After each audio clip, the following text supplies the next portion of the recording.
Okay, so this topic just kind of came to me out of the blue.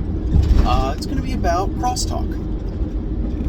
And to define crosstalk, it's usually, usually two, but it could be just one.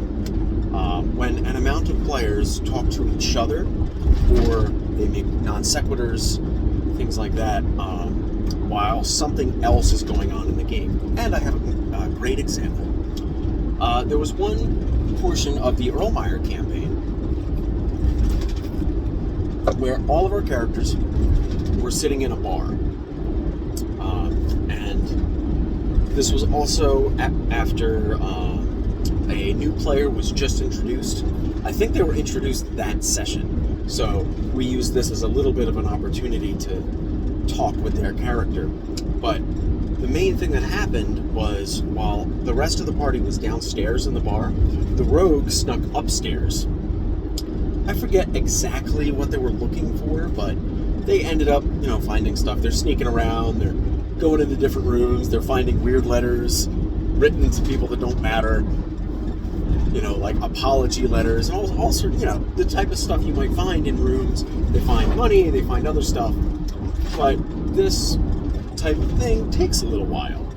So while this is going on, the rest of the party, that's downstairs, we're talking to each other, and occasionally above table, we're making little comments about what the rogue is finding upstairs.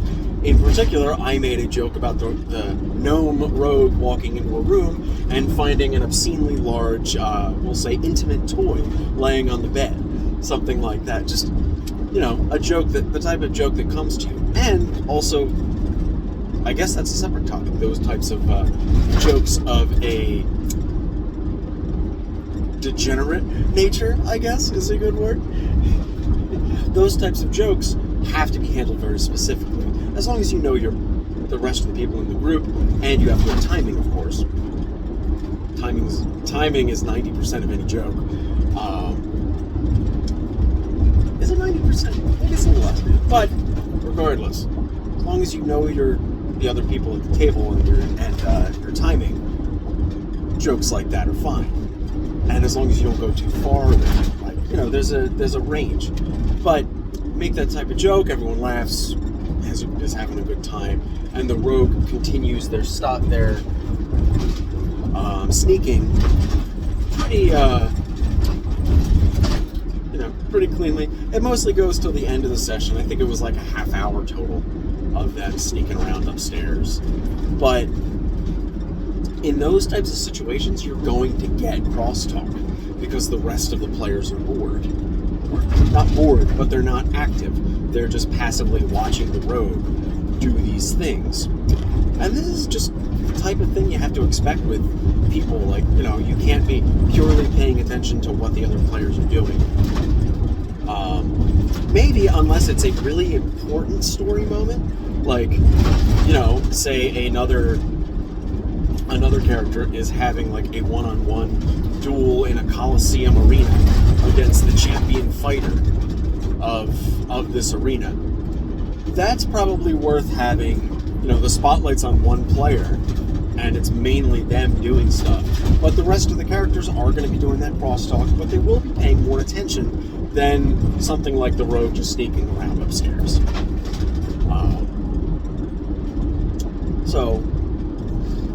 But sometimes that crosstalk can get a little too much, or maybe it can go beyond just crosstalk. There was another time in this same game where that same rogue was doing some one-on-one thing with a particularly important NPC, and our characters weren't even in the room, I believe, and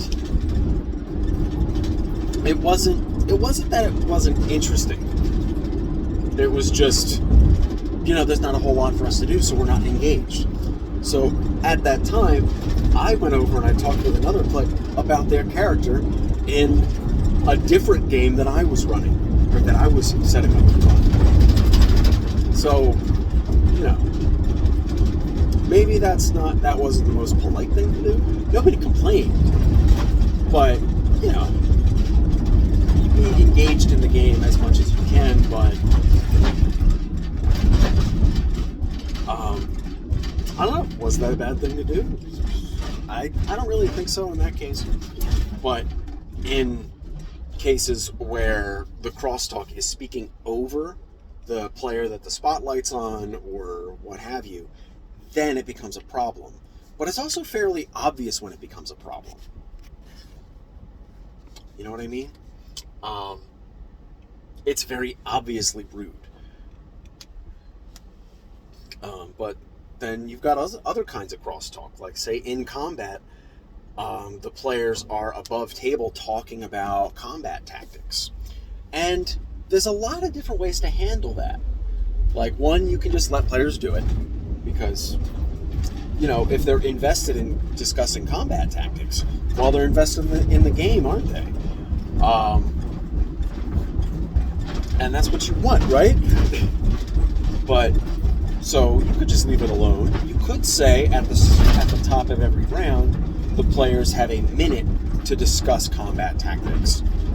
That might be a bit too structured for certain tables.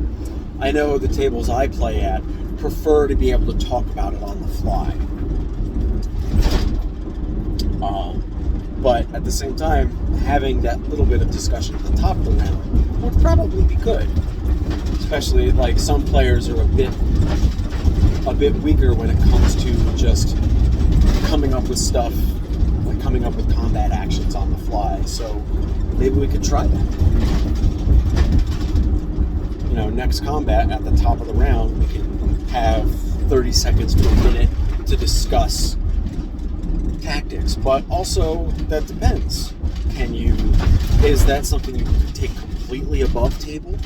Is it something that you have to have, like, you know, the party has a certain level of cohesion and, you know, tactical, like, they understand each other's tactics and how to play off of each other well enough.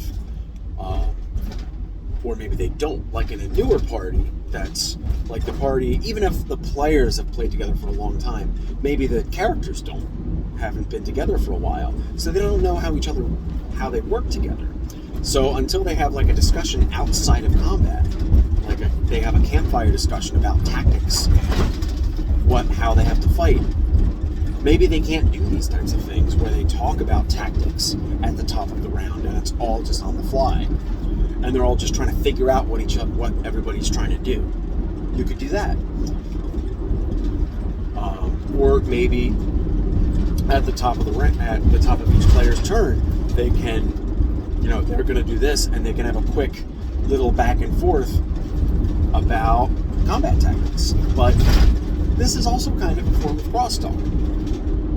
And sometimes, like, if it's just a tactical discussion, that's one thing. But if, you know, it's a spellcaster, they're like, oh, I want to do this, and then another player chimes in like, no, I think you should do this spell. Like, well, I don't want to do that spell. You know, that specific kind of discussion is less of like tactics and more like backseat player. Like, I'll try to remind another player of certain options they have. Like, in particular, if our rogue is not super attentive when it comes to sneak attack, I'll chime in and remind them, like, hey, you should get sneak attack on this. But that's also kind of my capacity as the designated rules lawyer. But I'll also remind the DM about certain things, like, oh, hey, this monster should have advantage because of this reason, or this character has this detriment. Like, you know, that goes both ways. But I'm perfectly fine with reminding DMs and players about things about their characters and about monsters and battlefield situations. But if you're actively telling a player to do something else instead, I don't like that as much. Especially if, you know, you play them with them for a little while, and maybe they get a little touchy about unsolicited advice. There's a lot of people like that. Unsolicited advice is usually taken as like pure criticism, and particularly unsolicited negative criticism, which never feels very good. It's just how it is.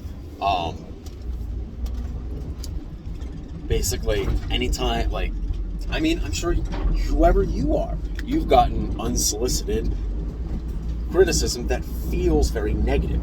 Like, you're just bopping along doing whatever it is you're doing. Like, you're planting a garden or something, and you're happy with how you're doing it. You looked up some ways to do it. You're just planting a garden, and then some person walks by on the sidewalk and tells you, like, oh, you shouldn't plant those types of flowers. They don't, or what, like, they strike up a conversation. Oh, what type of flowers are you planting? Like, oh, something purple lilies. I don't know. They're like, oh, I don't think purple lilies will go contrast against your house very well. Something like that. That's an example of obviously negative, unsolicited advice, but there's a lot of forms that can take. And even if a player doesn't mean it as negative, the receiving player can easily take it as negative. It's very easy to offend people with this type of thing. Not like a big offense.